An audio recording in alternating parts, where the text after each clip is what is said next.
Hey guys, interesting and exciting day ahead of us here. Myself, I'm not in the tractor. However, one of our favorite contractors is, and we're doing something to a field that typically we wouldn't do in such a dry year. However, a couple circumstances led to another, and here we are. I just pulled into the field and good timing, he's just driving by. So check out this mean rig out. Call Mr. Plow. That's my name. That name again is Mr. Plow. That is a Kuhn 8-bottom moldboard plow, towed behind a John Deere 8330 front wheel assist.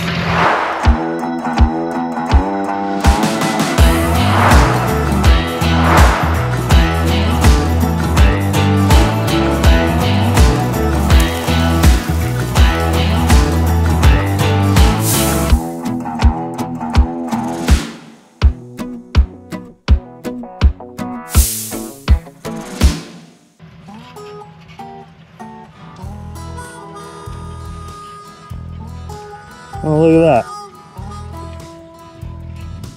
that. A rock. We'll hope we don't hit that next year with the disc bind again. I'm still losing a little sleep over that that rock this year that cost $3,200. That was less than ideal, so maybe we'll just bury that one a little deep. But you know what, the frost will still push it up. So like we've kind of said before, there's no better way to fix a rock problem than to pick them.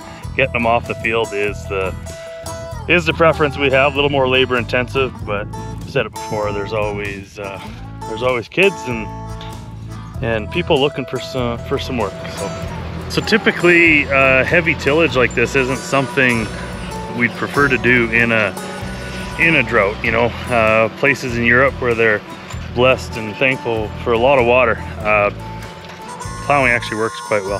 Here we have to kind of pick and choose our battles with it. We are primarily a no-till operation, but every once in a while some tillage is required. So in the situation here at this field, yes, it's very dry, as you can see here. This field is incredibly dry. We just received 1.25 inches of rain in the last few days. That's actually the reason this contractor's here, is we weren't even confident that the plow would be able to get in the ground without a little bit of moisture. The ground is just so rock hard because of how dry it is. We have great topsoil. Like you can see how black and dark brown this soil is, and we're thankful to have a lot of it. Doesn't mean you can be reckless and do things that would hurt it or destroy it or kill it, because soil is obviously a living thing. Or wind erosion's a big concern for us, so that's part of the reason we like minimal till. And we also like minimal till for the simple fact that we can increase our organic matter. But like I say, every once in a while tillage is required. This field, we did have to spray it out.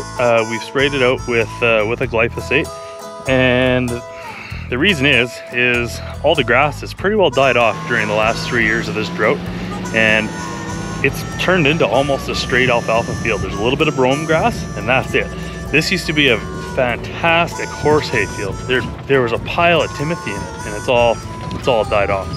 So we're doing something a little different. This isn't the typical route we'd go in like I say, a drought, but we are gonna, so we sprayed it out to help try and kill off the alfalfa, and now we're gonna till it. So those two things should hopefully put that alfalfa to bed permanently. So look in here, look at those crazy alfalfa roots, and those are broke off. So as you can see here, we're going just a hair over 6 inches deep. The operator of this plow is doing a fantastic job of just getting to the bottom layer of that A horizon in the soil, so right before it starts mixing in with clay. There's an area of the field here that has a little bit of a dip or a little bit of a drainage, and it caught a hair of clay there, but that's to be expected on a bit of a crown where wind and water erosion over the last 100 years have probably thinned out the topsoil on that crown. But no, he's doing a fantastic job here. This isn't a piece of equipment we own. When the heavy tillage needs to be done, we call in the big guns, or the subject matter experts. They know exactly how to make adjustments to those plows from field to field to field, because the soil changes even across the road. It is an expensive task or pass in the field, but it's still not worth us owning something as high horsepower, let alone as expensive as one of those plows. Because we're not the subject matter experts in this, but he's carrying a decent speed, at least heading south in this field. I'll have to ask him how fast he's going. Obviously only a few miles an hour, but for how much work a plow does and how much resistance would be there with all the organic matter that it's pulling, and the soil and the rocks and root structure, with just combining all of that, let alone this being in dry ground that's a little less pliable, it's just crazy how much work a tractor can get done in a day.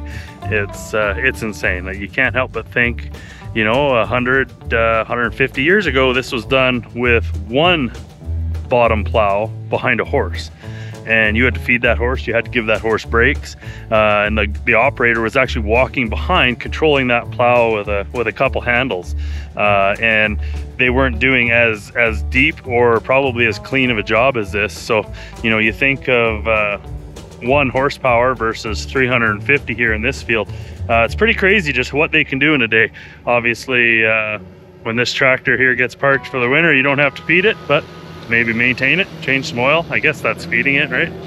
Like we've probably mentioned before, you know, we're pretty big advocates of aerating our soil, and you know, the quantity of tap roots that are coming off of this alfalfa really do, in a situation like what we're doing here today, they really do get proven that when you aerate a field, you know, you're stimulating this root structure. And to see such an old field like this with such healthy roots, with the quantity of tap roots that are on this plant, obviously a lot of them are broken off, but I can see where they were. But the quantity of small roots that are coming off that main stem, you know, we do believe that that's a byproduct of aeration.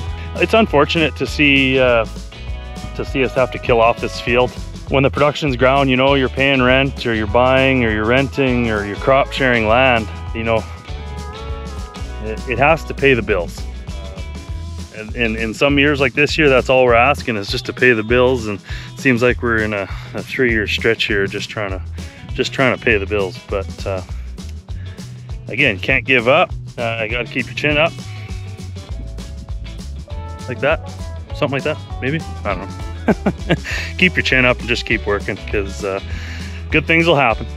So there's always next year, right?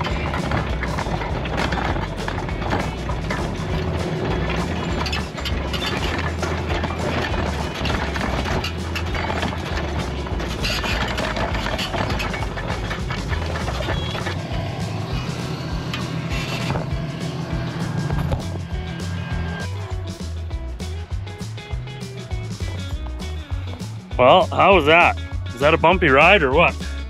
I was driving beside the plow there, watching you guys just a bounce. And are you dizzy? Maybe that's a good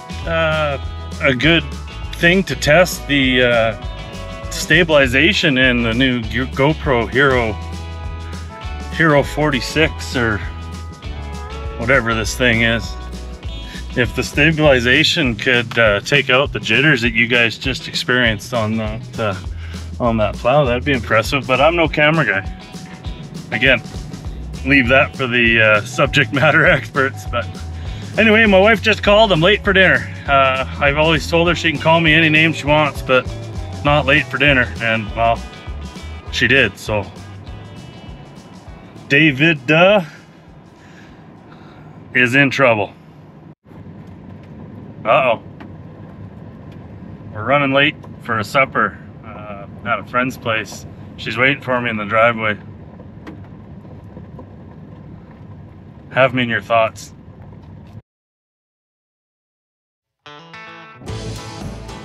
Hey guys, we were joking yesterday about sometimes working on things you want to work on and sometimes having to work on things you don't want to work on. Well, today we thought we did the right thing a couple days ago. We pulled out some fence line here on a new property to us, a new quarter section, and we pulled out the wrong fence line for the direction of the contractor that's doing this moldboard plowing. So he decided to go a different way in the field, which is fine. He was going to have a tough time, I guess, pulling the hill, going the other direction, which is fine, not his fault. Thankfully, we've had some rain, and the plow is actually able to get in the ground. If it hasn't been raining, you can't even get the plow into the ground. So because of that, the grass was a bit slippery, and he didn't want to contend with the hill, which is totally fine. So the detriment to that is we were wanting to haul silage today. We got some pretty good momentum yesterday in the last couple of days hauling silage, but now we have to shift gears back to taking out the fence that was a lower priority, but is now in the way for the east-west orientation that he wants or needs to continue to go and finish the field. So here we are. We wanted to be hauling silage, but we're going to tear this fence out. And the funny part about it all is we don't have a tractor close by. We'd love to be actually using the telehandler for this. This would be an ideal job for that. But the only loader tractor we have available today is the JCB Fast Track. So it's kind of silly and very expensive to be running such high horsepower equipment when we have smaller machines that could be doing this job well. But the skid steer is a long ways away that way. The telehandler is a long ways that way, sitting at a hay shed where the silage is stacked. So the Fast Track is up for the job.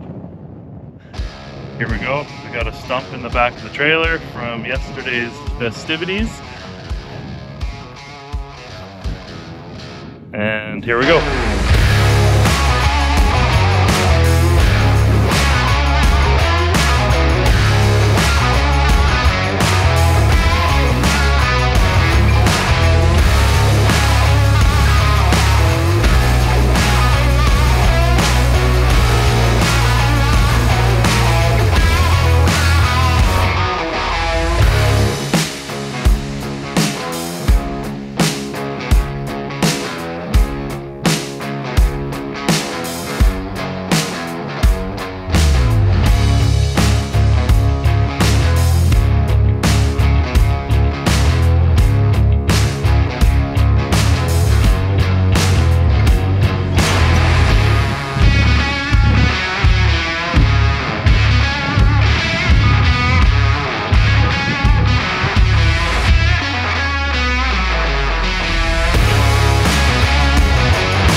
Just so we don't get any hate in the comments, which we haven't yet. You guys have been great.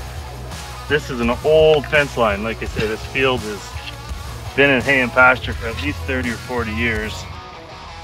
So yes, we're scrapping this barbed wire. We're not rolling it up and going to reuse it. It's been broke and patched and fixed a couple times. The third strand on here is in okay condition. It must have been replaced a few years ago. But we're not gonna recycle this. We are just taking it to the landfill, which they recycle the metal. And out of common courtesy for them, we like rolling it up like this so that it's not getting caught in their equipment.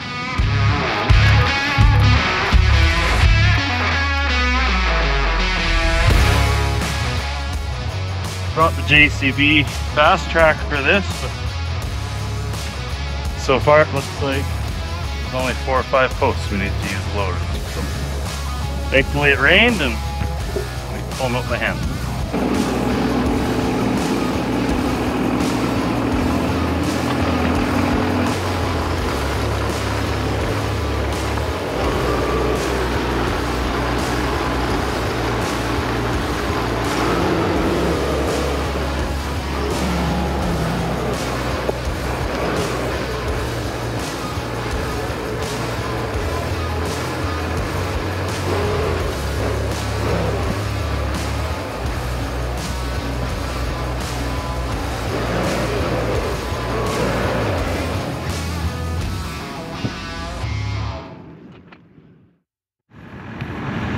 Well,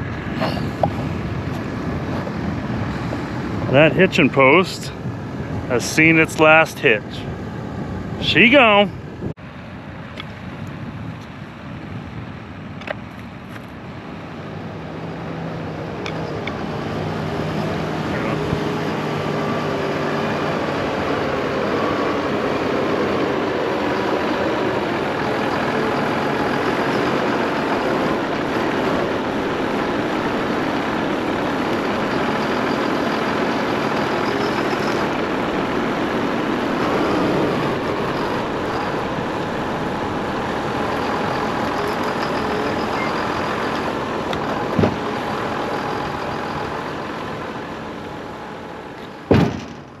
go. Mr. Plow. That's his name. That name again is Mr. Plow. The forecast: Our forecast calls for flurries of no rain and black dirt.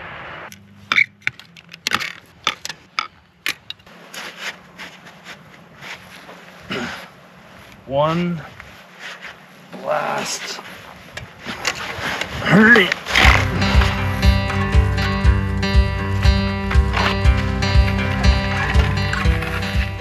Hey guys, thanks for watching this video. Don't stop watching now though. Got a couple quick things I wanted to mention. A couple of those are, I want to say thank you to a couple people. Andy, or how I would like to refer to him as Mr. Plow. That name again is Mr. Plow. Thank you so much for coming and powering through this field. I know it was rough.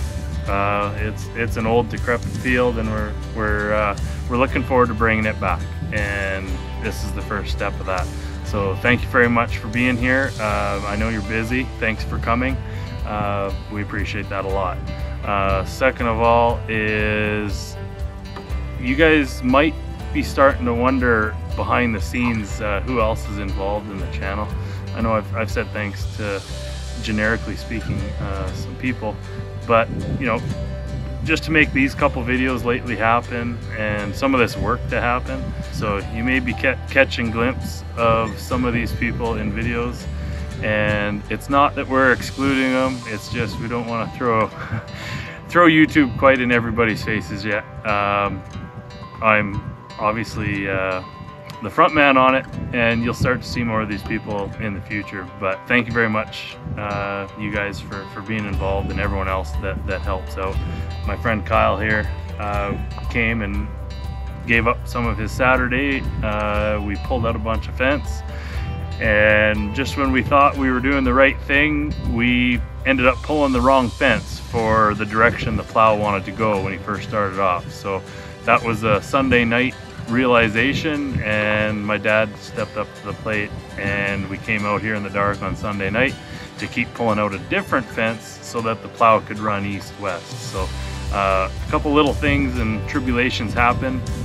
Like we say, farming ain't easy. People jump up to the plate, so thank you very much, everybody. It sounds corny, but it's so true. Teamwork is dream work, so thank you very much. Please don't forget, like and subscribe. I got to get used to saying that. We're building these videos for you guys. If you like what you see, please like and share them. And if you wouldn't mind, even subscribe. Thank you very much for watching, and have a good night. Bye for now.